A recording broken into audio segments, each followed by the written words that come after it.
Welcome to What's Your Sign? I'm Julia Loken. I'm Stevie Goldstein. And I'm the grocery prices of this podcast. Trigger warning. I Triggered. know. Ugh, let's talk about grocery prices. Guys, I I shopped hate them. today at the farmer's market at the Grove. And I hate to say, I think it's cheaper than the regular grocery store now. I believe it. I believe I it. used to think it was the most expensive place on earth. And I don't know if it's because I was more selective about which items I was buying or because they don't have like chips and cookies and like other crap that I fill my cart with. But I was well under $80. I got three proteins. I definitely have meals for the week. A lot of Okay. vegetables. I got a French cheese, a baguette. I really got everything I needed. Wow. Okay. Sold. Okay. Herbs, veggies, fruit, meat, cheese, and bread. Well, it would make sense because I'm assuming the vendors can set their own prices, right? I assume. I don't really know. It was on accident that I ended up buying my groceries there just because I was there. And it was like I was running out of time, but I was thrilled. Wow. No, Wow. that is 80 is thrilling nowadays. I feel like I make one meal. It's like, oh, this is the nice stroganoff I'm making for the night, and it's $45. And then I get into the spiral of I should have just gone across the street and gotten pasta fresh made from, I won't name our favorite place, but you could probably figure it out if you've listened to the podcast long enough. And now I've also been on a dollar menu spiral. Like this is all just insider grocery trading. Now I'm just really enjoying the Del Taco buffalo chicken roller. Not my usual So good. energy. Ooh. I'm not even a buffalo chicken girly, but that's not, or it's Chipotle. Did I say buffalo? It's a Chipotle chicken roller. Been It's very, good. very into it. I was like, whoa, buffalo chicken at Del Taco? That is also Sorry, a bold false choice. report. Fake Okay. news. Sorry, it was Chipotle chicken roller. But no, groceries, it's depressing. And I think you're naming an issue I didn't even realize. I've been avoiding I'm such a meal planner and I'm such a prepper and love looking ahead. And it's just been so expensive that I've been avoidant. I've been Same. distant. I haven't been naming the problem. And the problem is that I don't like how much I've been spending at the grocery. I have started to dabble in the TikToks of women telling me exactly what to buy at Trader Joe's. Like, here's how to truly spend $63 and get 8 meals. Like, I know how to cook and I know how to make meals, but the budgeting now is where I'm lost and I'm spiraling. But when you said baguette and a nice cheese and it still only came to 80, that's very, very impressive. I got a little candy for my purse, I also Wow. I also feel like partially it was like the style of shopping, which if you've never been to the Grove Farmers Market, it is booths and stuff. So it's not a one stop. There's no like, you know, paper towels or plastic bags or anything like that. It's an open air market. But it slows you down a little bit because you're getting the meat directly from like a butcher, and then you're going to the little fruits and vegetable stand, and then you're kind of looking and peeking around and grabbing a couple things here and there. Yeah, I need to get on the farmers market grind, just beyond the General farmers market, the general market. But they closed the one that used to be right by me too, so I think there's just been a lot of factors in my fear of the grocery store lately. The farmers That's market real, nearest though. us it's not a good one. It's not my favorite. I know which one you're talking about. It's not a good one. I feel like there are many farmers markets that are not really farmers markets. They're more just like regular, like swap meets or marketplace where it's like vintage. We're talking about the clothes same and one. stuff. Yeah, where I'm like, hey, I don't see a vegetable anywhere here. You cannot call this a farmer's market. Yeah, no, I want to see. This is a flea market. I want to see radishes still in the dirt, Yeah. The downtown one used to be good. I haven't been in a while. I have to check it out. No, that's that's real though. The anxiety about prices and shopping and budgeting and all of that, I feel like is very real. I've been very anxious and avoidant of the grocery store, which Anxious, is avoidant attachment for the grocery stores right now. yeah, And There's it doesn't help you when you do go in, then you end up spending more, I feel like. yes, and Mhm. it's making me go like, oh, well, I got in a routine around these like eggs specifically where I'm like, Oh this was God. the thing. We weren't really eating meat. Eggs was our thing. And now this is that. Do I have to like start thinking about a new thing that I'm not going to be I don't want to get too attached to eggs. I don't want to get too attached to any food, which is already my, Capricorn moon Saturnian kind of like restrictive thing anyways at play, but I feel like the anxiety with prices is very real. Well, I you can still also oh, sorry, go on. the bright lights and it makes you like they market to you in a certain way and it makes you want to buy certain things and certain things appear to be fresher than they are or it just I feel like it is as someone who has a lot of Taurus it's like I need to slow down and everything in there is like go get through as fast as you can. Well, Mm-hmm. they're windowless casinos. That's Mhm. by design. You'll never once you can't. I mean, I'm sure there's a grocery store out there with a window, but most do not. Most you enter in windowless vacuum. Everything is somehow $4.99 now, which I just even my like go-to bag of big old kale. It's just why are you $5 to $6? And then but then I go the wrong route where I'm like, well, fuck it. Everything is $6. Yeah. Everything, you know what? I guess I'm spending $120 tonight, but I'll get the things that I need. And then it's just like I don't know, like the return doesn't feel as good as it used to. I also think the some of the stuff is like I like to have snack food in the Mm-hmm. house because I won't eat meals.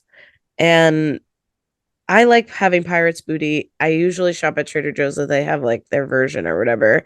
But I went to the grocery store because I try not to eat a lot of gluten. And I went to the grocery store and it was $9. And I'm like, this can't be real. Like a bag of Pirates Booty can't be $9, but it's $9. It is. I It's can't that eat that real. anymore. Mm-hmm. That I have to let go of. Mm-hmm.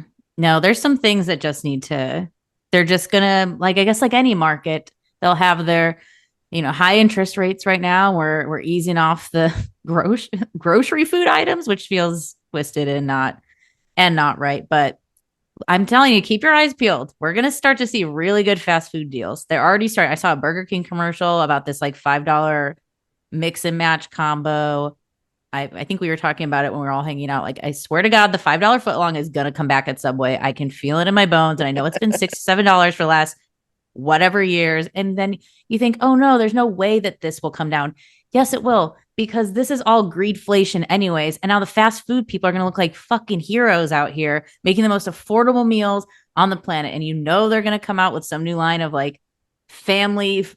If they didn't have family style before, we're gonna see family style, and we're gonna see like back to gluten, like a gluten-free option or like the keto minded. We're gonna see a renaissance of fast food for families. Not that they didn't target them before, but this just makes me think of Uranus and Taurus. I feel like so early back in our OG episode, we talked about food of being like, what will change with Taurus things and with Uranus there. And it's like, well, how we consume is weird and doesn't seem sustainable. And also from an environmental standpoint and a financial standpoint.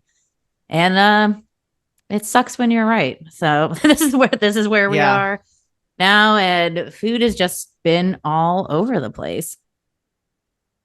Yeah, I think a lot of those tactile resources things have really come around when we talked about the stock market. And we've definitely Mm-hmm. seen those high highs and low lows with Uranus and Taurus. And I think, I mean, the women's rights stuff, I mean, just so much of it really feels on the nose. And Very I on the think nose. even just like those going into the grocery store and seeing empty shelves in 2020, that Mm-hmm. Yeah. Yeah. Yeah. I mean, I can't even like that. I can't even. You're right. It is like so on the nose, and also, but thinking of like, I don't know. I guess the Pirates Booty one is the one where it's like the value of the bang for your buck is like the phrase that keeps coming to me, and it's like Mhm. how how can we how can that It's possibly be? corn-based snack. It's not expensive to make. Let's be very clear that you're just Mhm. gouging. Well, it also They're just seems like gouging. there's so many things that are, I guess this is also part of it too, maybe that like I guess this is supply chain stuff and things too, where it's like your food is coming from so many places, not from a local place, not from somewhere where you can like have access to the tangible resources. And so it also is these kinds of like, I don't know, Uranus and Taurus is to me those things where it's the actual stuff, the actual eggs, the actual corn, the actual things that are coming to. Whereas I feel like we're so detached from that because we have so many things in the supermarket, even though we are in California and so much of food supply does come from us here, but that's not how we're thinking about shopping. I mean, I guess Well, this Mhm. is all I capitalism and Scott and I I are strikes again. No. Scott and I are going to San Francisco, and um we were going to drive up kind of the PCH way and stop along the way and do a little Cali road trip. And there's this farm that I really used to love, and I looked it up, and they well, first I want you to know it's this huge farm. When you're driving, it's like there's a huge tie-dye peace sign. So this is, of course, I'm like, oh, this is for me. I have to stop.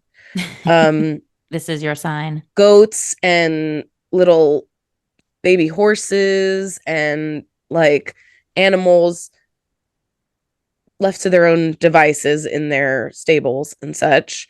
But you can kind of go up and say hello, pick your own strawberries. There is like a little storefront you can walk in, and it's pay what you can, whatever you want, take whatever you want. There's no one there. It's not staffed. It's just, Whoa. but it's not like stocked like a grocery store. It's obviously, Kohl's or imperfect produce, I guess people call it now, or it's like this Hmm. weird shaped carrot or whatever. You can just take it or you can leave money or whatever. I really wanted to stop by because I love this place. They sold, and not only like to a corporation, like not only the Oh. opposite thing, where it is just like, it made me feel so sad that I'm like, oh man, like that was such a cool experience and such a cool place. And it seemed so hippy dippy and like free for all or Hmm. whatever. And like they just straight up sold it to a corporation. Presented by Kroger. Yeah. ugh, that's so Well, heartbreaking. I know. Because as soon as you were describing this, I'm like, I want to go there. Like, and Yeah. now I'm like, So I'm cool. in. See, this is why you gotta support. Well, I've seen so many things closing too. Like there's the like things that were really popular in the pandemic are now kind of getting that flip. Like I could see how go in, there's no one here, grab your things and go was like very popular. Like even the drive-in out here in LA that was the bump and spot for everybody the entire pandemic is now closing. And I'm just seeing so many people be like, oh my God, I can't believe it. And it's like, well, you haven't been in since like Mm-hmm. in 2 years. So I guess I believe it. But just seeing back to like markets, right? The supply and demand of what's in then. And same with, I mean, Zoom, like no one's having parties on Zoom anymore. And if you are, stop it. This is your sign. Friends don't want that. They're being nice. They don't know how to tell you, like, dude, no one's Zoom partying. Zoom is increasing $1 a month too. I just got that email. You Mm-hmm. know, Movie passes back. Yeah. wow. Yes. I Times mean, they but keep on also changing. I don't that know. seems wild. That also is like how how are we really gonna this there's so many of these things that it's like, are we really gonna do this again? Are we gonna Hmm. what changed that now this is sustainable for you from before where you can do is it still a movie a day? I haven't looked at the email. I didn't look either. I just feel like to some extent those big giant cineplexes and things, have been doing these shows in Orange County for probably the last 8 years where I just drive down the same stretch of highway.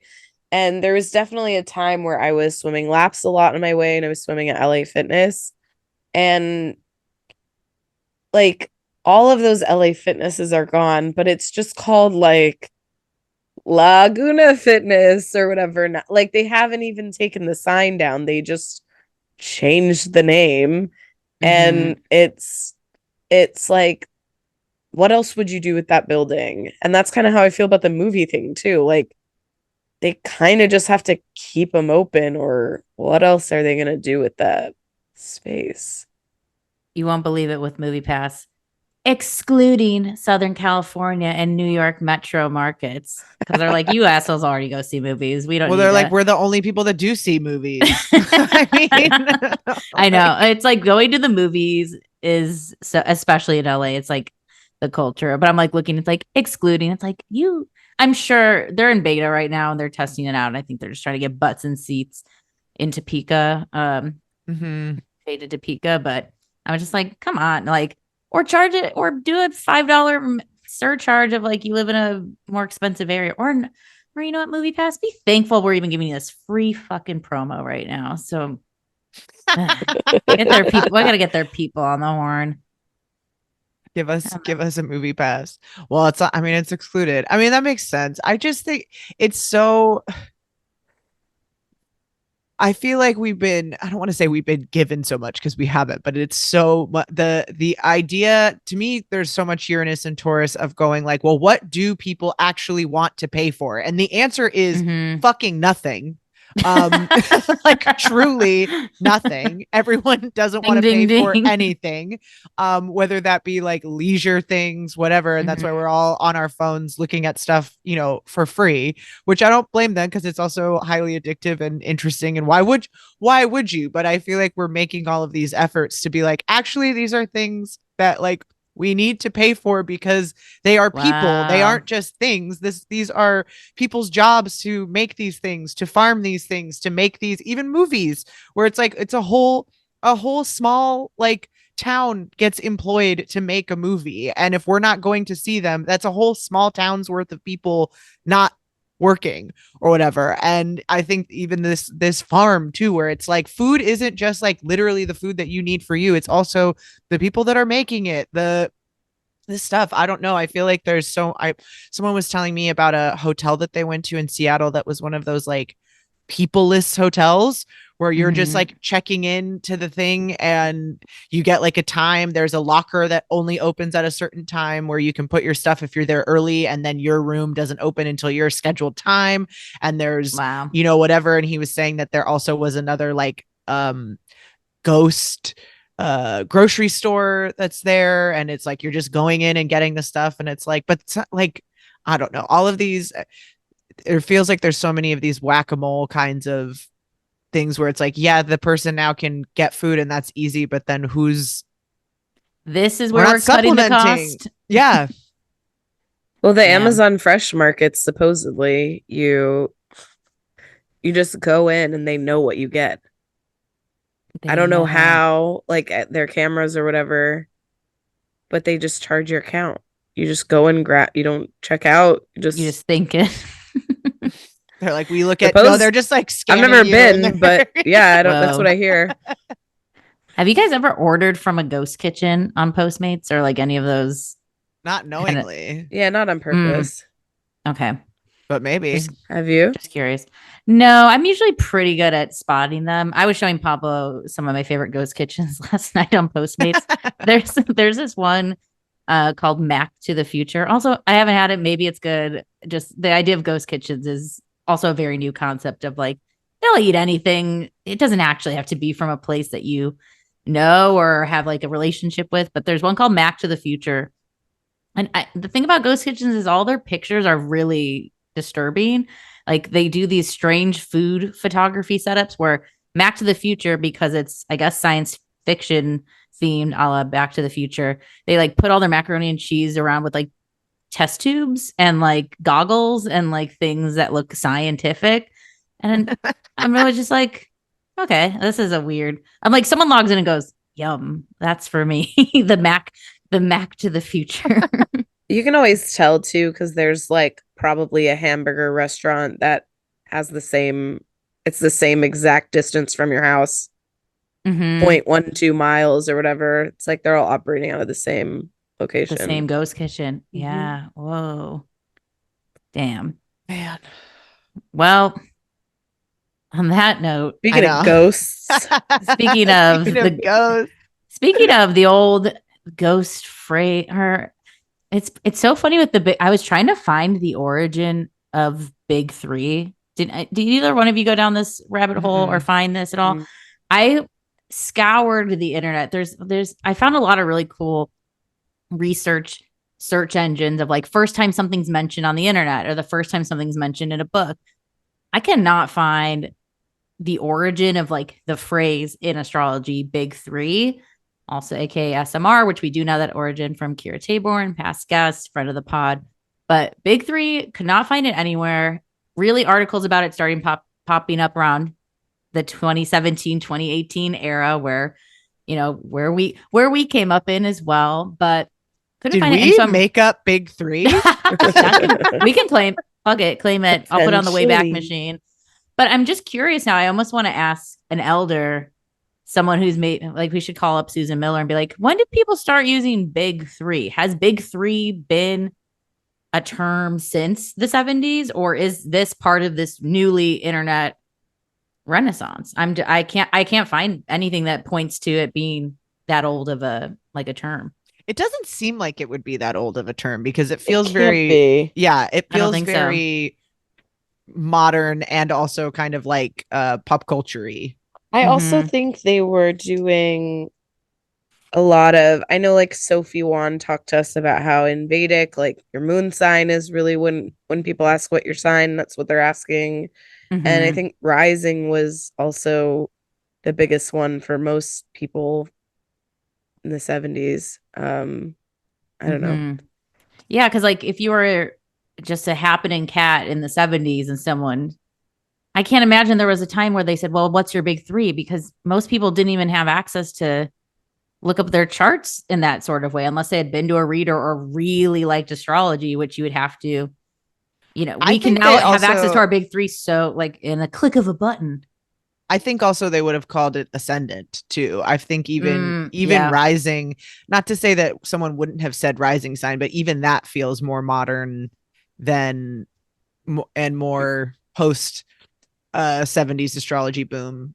The 90s Complete Idiot's Guide uses ascendant, and it does use rising later in the chapter.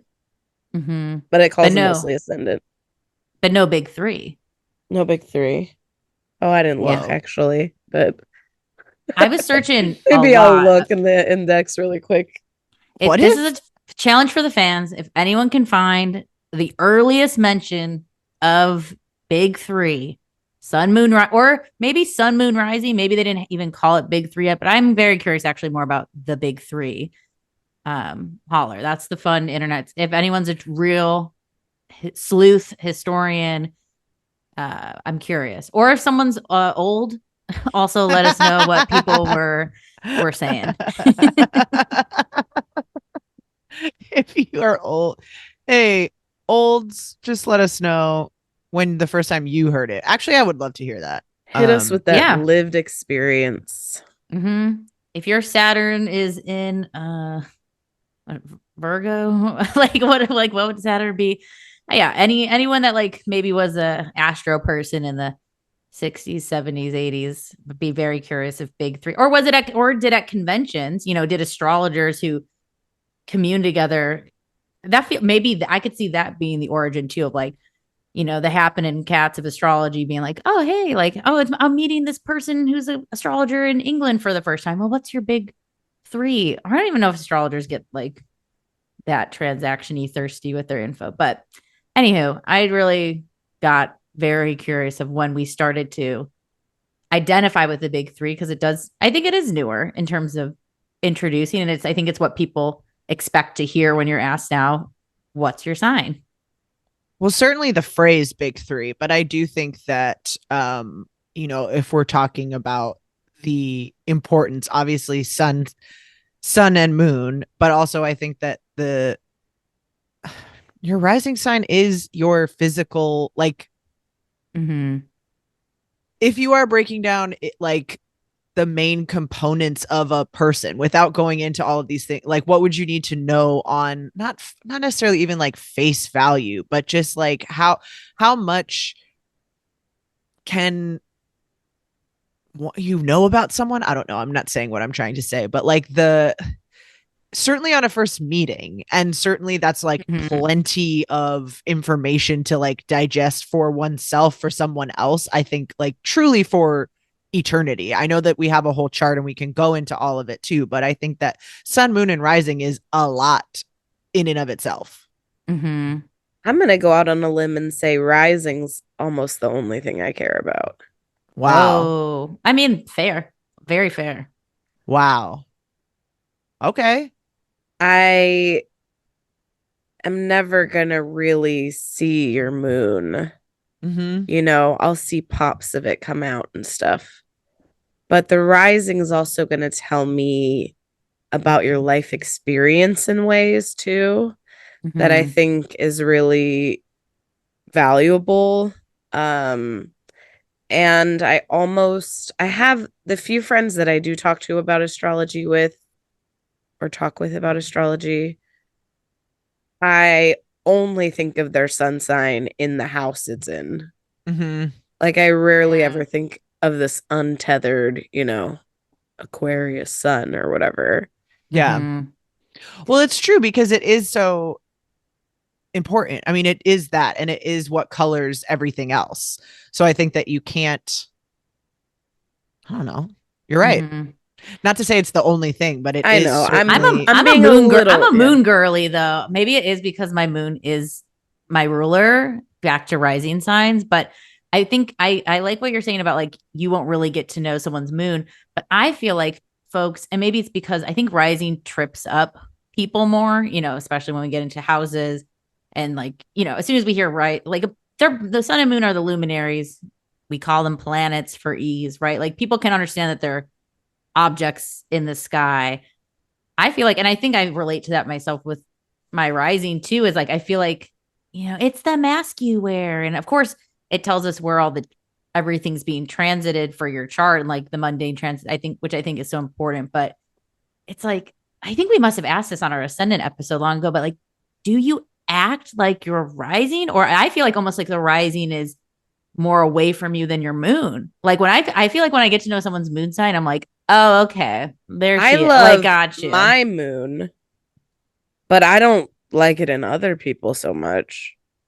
You know what I mean? Like Mhm. for you, all I need to know is your rising. You know what I mean? Not you, you're my close Yeah, friend, but like when someone somebody you're asks just me a meeting at a question, party. yeah. Hmm.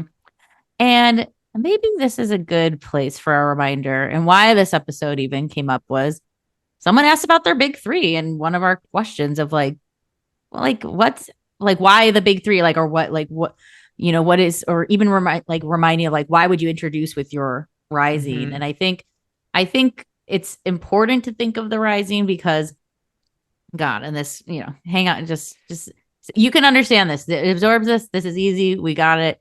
But the rising starts the the cusp of your first house, which just sets the whole map.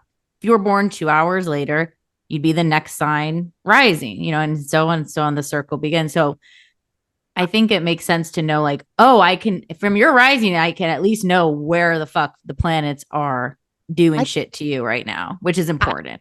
I think even more specific than that, your rising sign is based on your birth time, and it's the time when Mm-hmm. you literally become formed.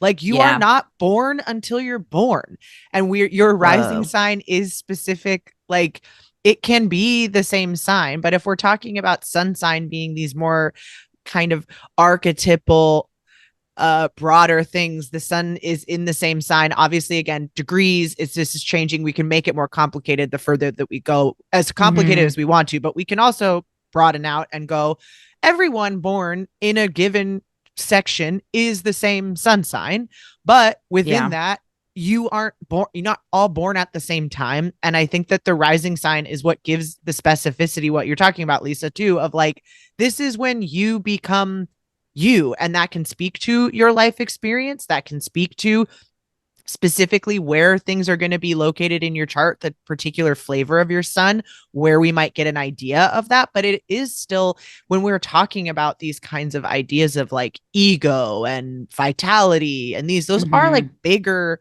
broader things. Not to say that we're talking about rising sign descriptions, we're not also using broad terms, but I think truly thinking of it is like, where do you start? Like that is your rising sign, and it is specific to each one of us. And so to not have like that container for things, we have our emotional state, we have how we feel about being alive and being a person, we have how we aspire to be, who we identify as our kind of like core thing that we want to be recognized for at our heart. But then we also have like how we show up, and how do those three things then also how does how we show up physically, both energetically, literally, how we look, whatever, how are those things either working with or working against these other two things, and how does that then influence itself? And I think those all come out for sure in our rising sign. The rising sign, the rising sign allows you to see how those things interact too. It allows you to see what aspects are forming and stuff. I guess you could have it with the time unknown, sure. You'd see the aspects but not the houses, right? So I also think that the sun sign stuff, like, there is a part of me that mathematically it makes me feel there's a little bit of like a lesser common denominator. Like, I was at this spiritual shop here in LA getting a gift for somebody, and then everybody's talking about how crazy it is that, you know, everybody's getting a gift for an Aquarius, and I'm like, well, it's not really, because right now is Aquarius season, and why would you be getting a gift for a Pisces when that's in a month? You know, it just, it kind of made me feel like, oh, well, you guys are like not really thinking at all like about this. But if everyone had been the same rising, or even the same moon, that would have really that would have made me feel things. So I think there is a part of the sun sign that feels really, and this is, I think, something that we see a lot on memes and stuff, is it feels very like lowest common denominator. It feels this like, oh, what, there's only 12 kinds of people, or like you're putting us all in one box. And so I do like the idea of introducing yourself with the three things, because it does color that thing a little bit. Especially, I mean, once you get to a point where you're more comfortable with the wheel itself, like someone tells me their, sun and moon are in opposition, and I can know that they were born near a full moon. I can know that, you can know stuff a little bit more instantly. If you know they're rising, you might know what house their sun lies in, and those kind of things. You can tell a little bit more about their personality and stuff. So I do find that the three, it's almost enough. If you both understand astrology in a way, it's almost enough as saying, tell me your name, your age, and one interesting thing about you, like they do in icebreakers and classes and stuff. Totally. It's like notes of a perfume, right?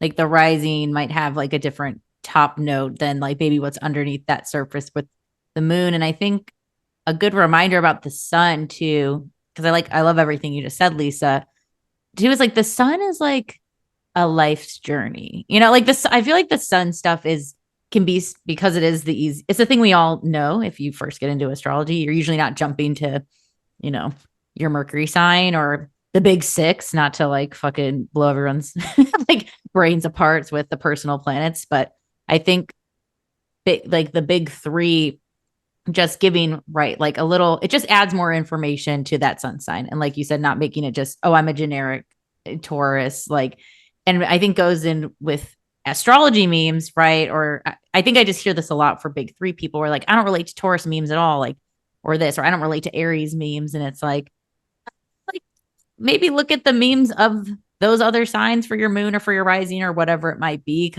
And also know that people are generalizing because they're making online content. Like, and they want you to comment, that ain't me, bitch. And then huzzah, like someone else has seen the post now. And that's how it works. So it's like, it's meant to spark, like, how we're identifying. Right. But yeah, I think, I guess if anyone can take anything away from this episode, it's just like, get to know your big three. I think it's like I think it's really important. I think it's a great place to start, especially I'll talk to friends who are like, I love the pod and I love astrology.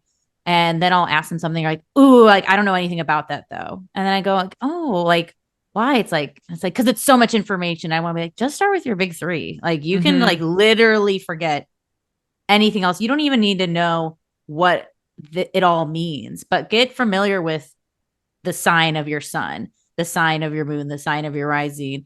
We can get into the aspects and all that shit way later. But we can't know any of it without your rising. Yeah, we need the rising is going to give all the juice there. I totally forgot that my risings tried fucking Pluto. I was like, oh my God. Like I was just like re-looking at my chart again, but only concentrating on the aspects of my big three. And a lot of times in charts, you don't get the aspect lines on the chart to the ascendant or descendant or midheaven or IC. So I was just like, oh, I can only have water over here. And I guess Pluto, I'm like, they're not making any aspects. And I was like, oh my God, everything makes sense now. Like now I've found myself again in my chart just from like narrowing down what I was looking at rather than trying to look at everything at once and get overwhelmed with all the details. Cause it is like there's a lot to take in when you're looking at a chart. It's a lot of information. Absolutely. Well, that also just made me think about like identifying with the memes. To me, knowing your big three also is part of that too, of going like, well, of course you might not identify if you, like Lisa said, if you have an example of like a sun moon opposition and that's in a square. I mean, what if you have a T square to your rising sign too, of these things too, where it's like, of course you're not going to identify. But I think people are not like, I don't know, so much of ourselves are a mystery to us, or how we're being perceived by others. And I think people are reluctant to refer to their own experience and feelings and feel like that's a valid way to understand yourself and your impact and things like that. And so I also think that knowing your big three is a way to do both of those things, to also kind of understand how others might see you, but also understand how that would play into how we perceive ourselves, how we perceive other people perceiving us. Is that a thing? And so I think that people get like, I don't like the mask term, and I feel like we've said this on other episodes too, because I think that implies that this is somehow different than these other signs, when it's not. Like they aren't competing for the same role. You aren't ever going to like Lisa said of like your moon, you can't show everyone everything you're feeling. Your moon is like internal. It's your physical feeling too. Like I can't show you that I'm hungry. I can say I'm hungry, and someone might be more likely to say, oh, I always will say when I'm this, but some people get cranky when they're hungry, and that still is a way of expressing something. There's a way to say I'm hungry that says I'm not hungry. Yes, exactly. And we've all heard this, like, I've heard it, I'm sure, from every guy I've ever dated, of the like, I'm fine conversation. And it's that where you can say I'm fine, but sometimes you can tell you're not. So yes. All of these things I think is yeah.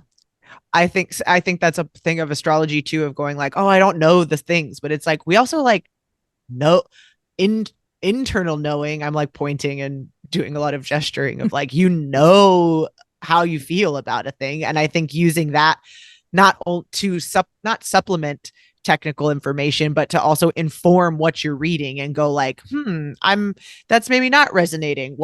Where could this discrepancy be? If this is the correct information, or if this is the significations of moon in Taurus, is this because I just don't know how I feel? Or is this because my sun is in a hard aspect to this? So I actually, what I want to identify with are these things. I like this like adventurous, bold, opinionated Leo sun kind of thing. Like all of those things I think are there and are in help us understand ourselves and how we come across too and what we want people to know, because I think that that's like another rising thing is also like, how do you feel about your feelings? Is that something you feel like you have to not let someone who's first meeting you know? So maybe you are kind of a moody internal person, but maybe you feel like that is not how you get taken seriously. And we have a Capricorn rising that's asking us to be a little bit more, put together and held together. All of those things I think are all of it. The big three to me is also about nobody being like right or wrong, or there isn't one way to be, which is another thing I think people think about astrology, especially when they're learning it, going like, well, what's a normal chart? What's a typical thing? And it's like, there aren't any.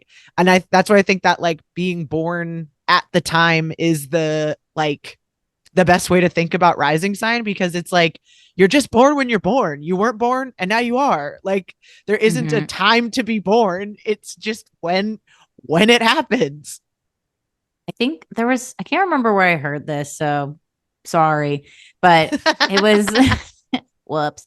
It was, but I've thought this before, but I just like heard it verbalized where it was like, think about the energy, think about today, think about the astrology of today and like what the vibe is, how everyone's feeling, what the aspects are, whatever. You can go as in or out as you want, but just what's the vibe of today? Okay, someone was like born just now, right? Like they were born in that moment that we're all feeling. And it doesn't mean the day the stock market crashed and the kid was born in that moment that maybe they will have financial troubles. I don't know. Like, I guess I'd have to look at the chart and see what other aspects or what other things or what time they were born. But I do think that we're just getting a sense of how everything is interacting with each other. Like this past week when we've been recording, we've had a lot of squares from Mercury to Chiron about healing. Like maybe a future baby born at the right time in the right elements might have a lot of access to healing language, or like that might be their life journey, their life calling, or whatever it is. And again, nothing is prescriptive or like, well, this is what you're going to have to deal with. But isn't there something kind of neat about this, like taking this picture of this moment, which is just your birth, which is just you? Like, that's trippy. And that's what I like. That's what I'm like. That's what I'm into. Like, the chart where when there's haters, it's like, dude, I don't know. It still exists whether you're into this or not. There was still like a configuration of the planets literally speaking to each other, interacting with each other, some not and some intensely. Aren't you a little bit curious what they're saying? Like, aren't you a little bit curious of like if they like each other, if they don't? And there's nothing wrong if they don't. It's just now figuring out how you work with that, all the complexities of yourself. Anyway, I'm getting real woo. I want to get it is real I like woo. this one. Yeah, I think it is. I think it's the most. I find these three placements extremely spiritual. I mean, the sun, I guess is the one we haven't talked about the most. So I'll say, for me, it feels like, I know that this is technically a Mars thing, but it feels like since it's identity based, a lot of the times it's also about growth. I mean, the sun is literally life force. And for me, a lot of the times it feels like it's what drives me. I am taking an acting class right now, and knowing astrology has helped me so much because I'm able to access quickly, oh, this belongs in this house, or this is just like having, this is me, my Mars with the midheaven or whatever. I'm very easy. It's an easy like brain exercise for me. But one of the things that we talk about in class is like, what prompts someone to act when you're a character, what makes you do something. And thinking about that in your own life, it is, to me, I feel like the sun is kind of what motivates me. It is, I want to be authentic to who I am. I care very much about acting within my morality and these kind of things. So my identity, so to speak, is something that helps motivate my actions. I have the same rising as my sun, but they're separated by 25 degrees. So it is like, I will have those things transit and I will think it's come, it's hit my sun sign, my Mercury, my Jupiter, but it doesn't come from my rising till later. That's how I can tell the two things are different. When I have something that changes my motivation, my reasoning, my wanting to act or stand back or do something or not do it, versus when it hits my rising and then it becomes about how did I do that thing and why I didn't do it, how it affects my personal health, how it affects my body, how it affects the way I look that day, the way I treat people that day. That's those two things, while tied together, are they're just not the same. Hmm.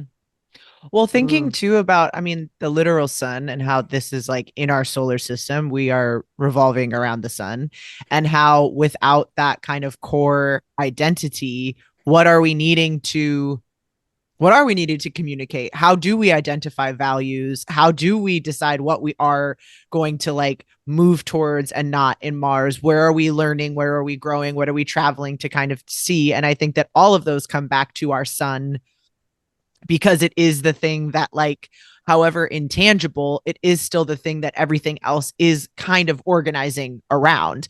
The rising sign's telling us where it's going to be in relationship to other things, but also even the rising sign itself, I think that's where some of those like mask things come from, is still like either supporting your sun or a response or a protection or a, you know, whatever, insert whatever descriptor there, but it is still, you know, this, I don't know. The sun feels harder to define, and maybe that's because I have an unaspected sun, and so the sun feels harder for me to aspect. I mean, like to access for myself, or to go like, what are the things that are my identity? It feels very in flux, but I think that for so many people, it is coming from this like, I don't know, core being, knowing, aspirational kind of thing of like who we yeah, like that, like you said, hope to be, hope to embody, hope to live up to. And it's a thing that I don't know if we ever can, because it's the sun. How can you? But it also is the thing that's constantly there and kind of informing how we do all of these other personal planet things. I Mm-hmm. think all three, and maybe it's just because of I have them in Taurus and Cancer, but to me, all three of them speak to like what pleases you, what do you like, what makes you feel nice, what do you enjoy, like that's gonna feed all three. I feel like, speaking of the mask, I think a lot of times it does feel like a mask. There are days when I have, a family member in the hospital and I have to go serve drinks and people say horrible things to you and you just have to keep the mask on the Mm-hmm. whole day, and that's different than when you see your friend across a comedy show laugh and it lights their face up. They don't know that their face lit up. Mm-hmm. They have the mask, maybe, maybe they're wearing it a little bit, but at that moment, I feel like the mask drops Mm-hmm. almost. And it's that like real moment of light. So I feel like there is a way we use our rising. Often, I think we've talked about going to a wedding or something where you really want to like be your best self and you try to like put Mm-hmm. your best foot forward, versus I think there are moments of the rising that, you just see them. Mm-hmm. Mm-hmm. Yeah, I think that since the first house is so equated with the body, the physicality, like being a person, it does feel like how like those first impression type things, or what maybe like your even safety of what you offer. Like I know I definitely tend to cancer type things upon first meet. I can get real den mothery, or making sure everyone's comfortable, or even like I don't know, cancers can be also like gossipy and like want to know like what everyone's dynamics are too. So I think there's something with like the rising, like it might even be sort of like where we kind of first default to and what we might offer Mm-hmm. to someone we maybe hasn't really seen our moon stuff yet. Well, I think a rising sign too is also part of it is also only from social interactions. If we aren't talking to other people, if we aren't doing those things, we are kind of just existing and being and shining like the sun, or being in our moon and feeling, emoting, kind of fluctuating either physically or emotionally. It's only when we are needing to face kind of be in contact with other people that all of a sudden we're reminded, like, we're in a body or we're in a thing. Do you know what I'm saying? Like it is Could your from first house the bounce. Could your first house be, because I'm thinking of it like meeting people, but then the seventh house is really where we like meet people. Is the first house us alone? Like, Yes. are you your most rising sign? Like day off, no one's calling you, you're by yourself. I think, I mean, I think it depends. I guess it depends. It depends on where your moon and sun are in there and how your moon, I think how your moon feels about your rising is more indicative of whether or not you are your first house on your own. And like where it is, because, you know, obviously if you're like a late degree Libra rising, you are kind of Scorpio first house. So while you might come off as a Libra, you might be feeling more Scorpio first house, like physically kinds of things. So I think it depends, but I do think that, like, I don't know, the left your own devices sort yeah, of selfness of house or what someone's numero seeing, uno. even like the face that you're making, like Lisa said, if you're like, you're laughing at something, you aren't necessarily going like, I'm making the decision to let my guard down, but someone might be seeing something that's coming out of your like awareness of being around people. Not, you're not partnering with everyone you're around, but the awareness of being observed can change how we are there. Like, you, if you know you are out for public consumption, that's different than when you are at home. Do you talk to yourself at home? How are you at home? That to me is moon sign, in terms of going like, how, like, are you, yeah, moon and sun to me is that. But I'm finding more and more in my life that the first house speaks to physical health in a lot of ways. And sometimes, at least for me, it has been with transits often how I see myself through my physical health. And you know, taking care of yourself when you're sick is something that's not easy. Nobody wants to do it. It sucks. Everybody wants to go to work and make money or hang out with their friends, but you sometimes have to sit home and have soup or whatever.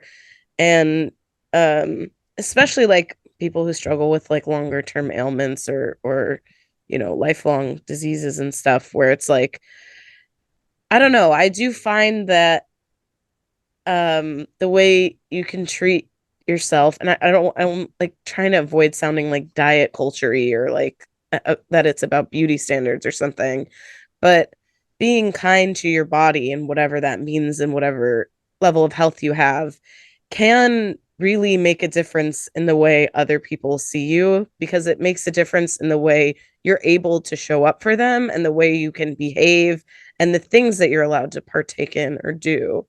And so I do find that, like, you know, there are days when I forget my nighttime routine and I wake up in the morning and there's kind of crusty mascara or whatever. This is the simple example.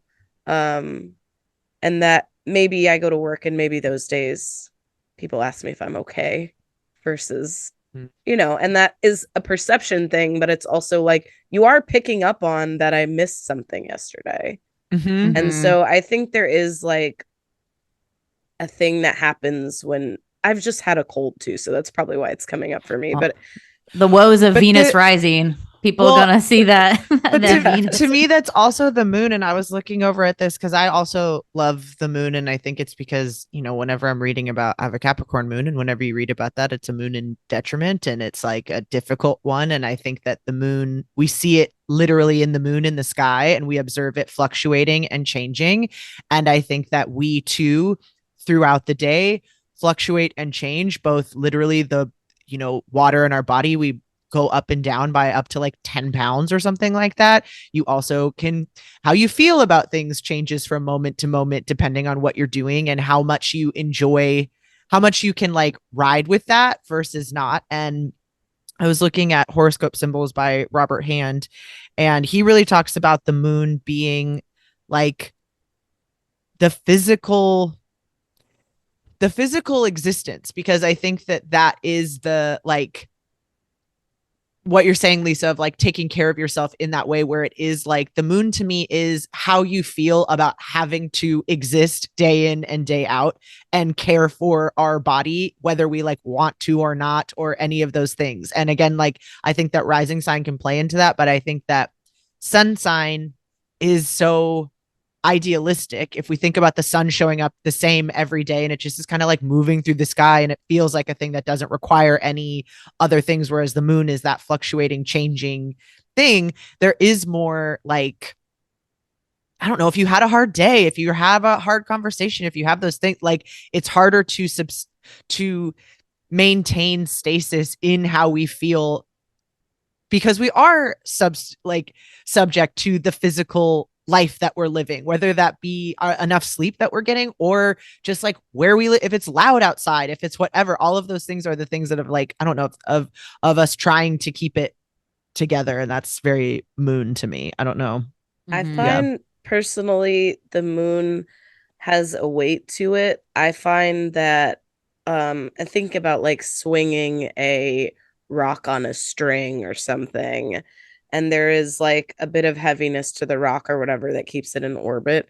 Um and maybe it's because I have the moon in Cancer, and I find that emotions are very hard for me because I feel them very intensely. It feels heavy a lot of the time. Even joy can sometimes be a burden. I hate to tell you, as a Cancer moon. Um, but I find that like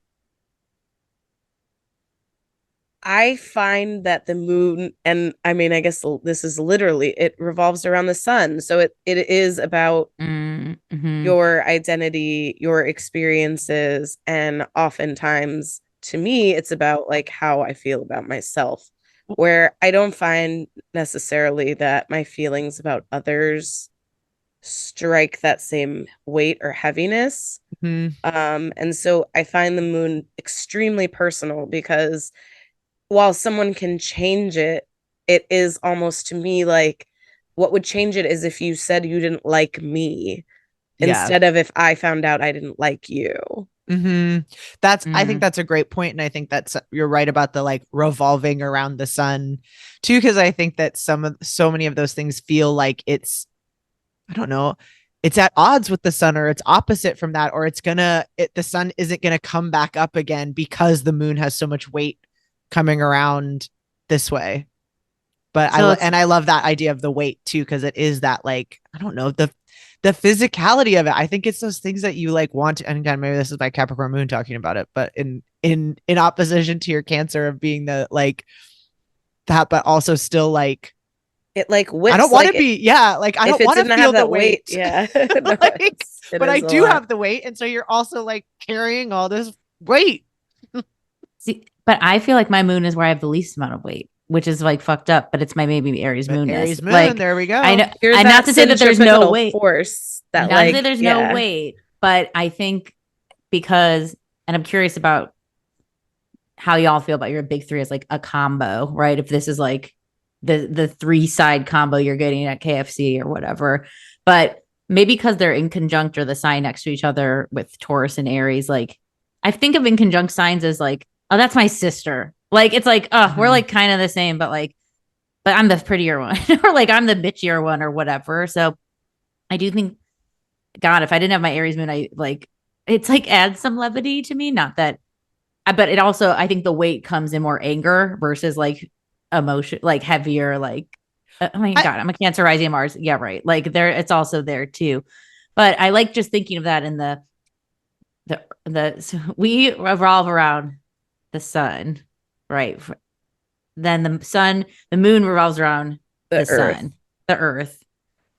It's all just like in conversation of like the hierarchy, and not to say that the moon's not as important, but that's still a feeling the moon like must feel, right? As this, oh well, it's just the sun's show. Like they're just, it's so effortless for them. They don't have to do anything. And like I'm out here, changing. And then the rising is like, I'm just watching where this is all going down. Like I'm just seeing where this is all transpiring for you. I'm just seeing where that energy is taking place. So no, this is just helping me think of them as, you know, I think of the chart as like, oh, they're all like coworkers working together, and some are really in agreement, and some fold t-shirts very differently. Like, and everyone has their own unique approach. So I think the sun, I think we'll never really know the sun. I think it's a Well, life's journey and just a reminder of like, yeah, you might not feel like a Taurus, you might not feel like a Sagittarius, but it's the Taurus show. It is the Sag show. So when in doubt, where can we be recharged and reminded who we are is our sun sign. That's why I like to think of it on the days where, because a lot of the sun sign stuff I was proud of when I was younger got really shamed as I got older. Like being like you sound like a bitch, or you're ruled by the throat and very divisive. Like I'm having to like relearn Taurus qualities all the time as I get older. And yeah, I think the sun is like a great like reminder of like of where to return to, even though astrology can obviously point us in so many different directions. And it's fun to read about different signs too, if you get sick of reading the same shit over and over. mm-hmm. But yeah, how do you guys feel about your big three? Because I do think too, what's fun about the moon and rising is it's usually people's first time ever going, oh, I'm not a Taurus, I'm a this. Like it's a reveal. It's like getting a whole new birthday, but not exactly. But were you guys like surprised when you found out you're a big three? Did it make sense? Do you remember any feelings of like when that first kind of unpacked for you? Well, I remember I thought it was Aquarius moon, and Oh, then well, I yeah. found out it was Cancer. I think it makes sense. I find that I really do gravitate towards water in most areas of my life, except for drinking it for some reason. I can never make myself do it. Um, but I um I do find that I like, I remember when I graduated high school, I asked my mom for a pearl necklace, and she was very surprised. It was not in fashion at the time. And she just, my birthstone's diamond too, so I've always been kind of really like, I will ask for the like expensive item or whatever. And I think she was just really surprised that I liked pearls. I don't think she likes them very much, so I think she wondered kind of where that came from. I find them very, I like that they've come from an animal. I like they're very, one of the things that you can tell when you have a fake pearl is there's like a, put it in your mouth, and then you can tell there's like a different grittiness that happens on a real pearl. And there's just certain things, they're very soft on your skin. They're very like, I've always gravitated towards those kind of things, shells and whatever. So I think that makes sense just like aesthetically. How they interact, that they're sextile each other, I think. So, I Yeah. mean, that's a pretty nice aspect. The sun and the rising, I find, they're in the same sign, they're far away from each other. I feel they're the same. They have different flavors. I It was interesting definitely, hearing about you talking about like getting hit by the transits, like that delayed Taurus. Like, oh, well, I just had that, but over here. and sometimes when it happens with the sun, the work problem or the thing that comes up or whatever, it's like, oh, great. And then you solve it, quote unquote. And then it happens in your rising, and you have to actually realize that actually affected me. That hurt my feelings, or it made me feel this way, or I got sick from it because I worked 7 days in a row, or, like something like that, where it does hit that more first house stuff. Um, but I also just think that, I feel really lucky to have them all working together.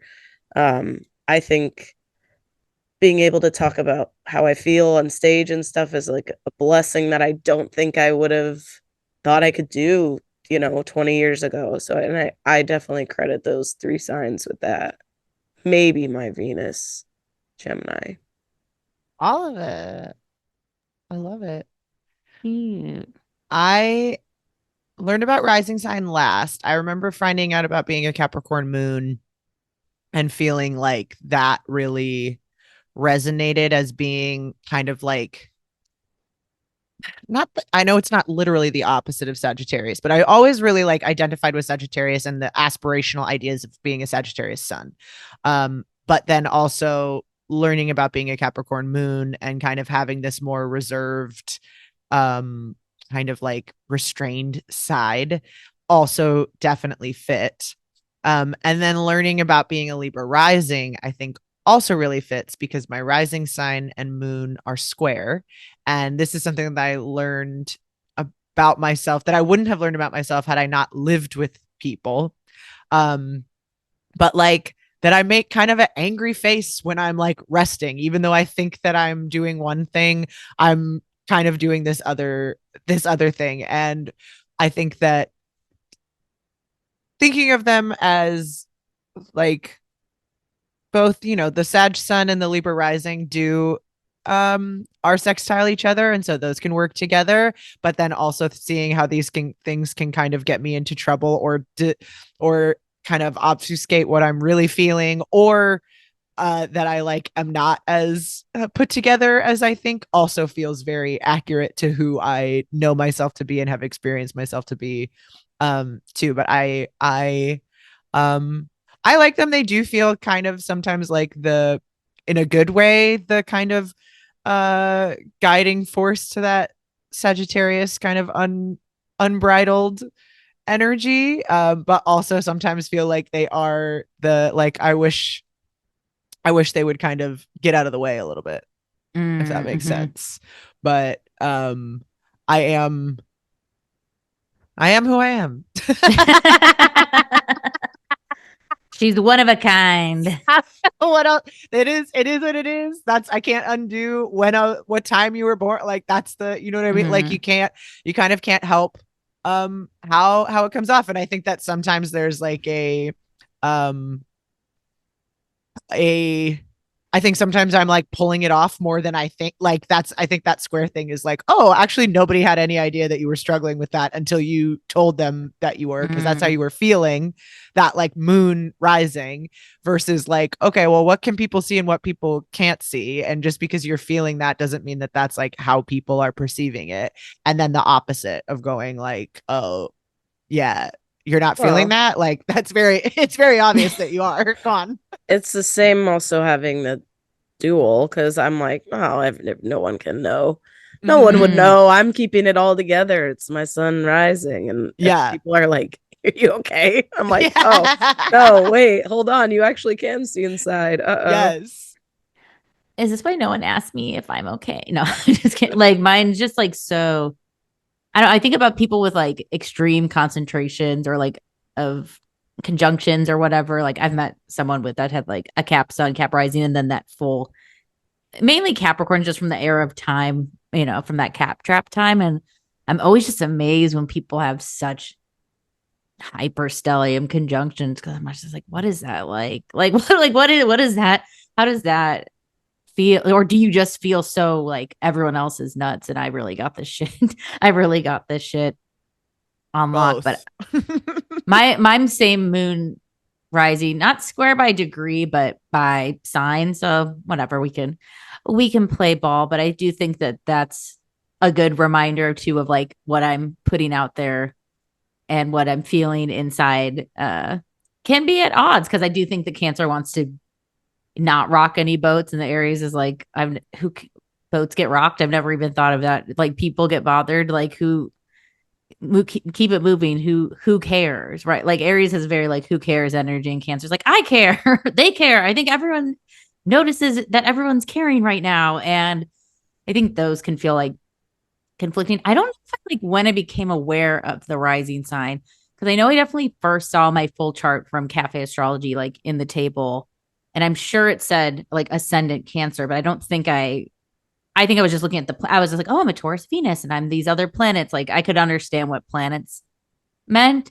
And I guess I wasn't too like, I didn't have like my core shook, because I was just like, oh, of course. Like I attract all these signs. I attract all the Aries through Cancer is like, I'm surrounded by all those people. So it kind of made sense to me. And I think knowing more of like what the rising means, it's like, I remember I had a reading with Colin Bedell, and I was just talking about how like sad it was at the time, just thinking of a summertime sadness. And it was like, no, the sun is like currently transiting your 12th house because it hasn't passed your 19-degree rising. And like usually that's like can be a time of more introspection, and it's the sun hasn't entered into your first house to illuminate who you are again. I'm like, oh, so now I'm like just more aware of when things are doing those 12th house transits. Not that, and I have a 12th house Mars. Like, it doesn't mean 12th house is bad or like, oh, it's murky, but I do think knowing in terms of the weather, it's just been helpful. It's just been helpful to know. But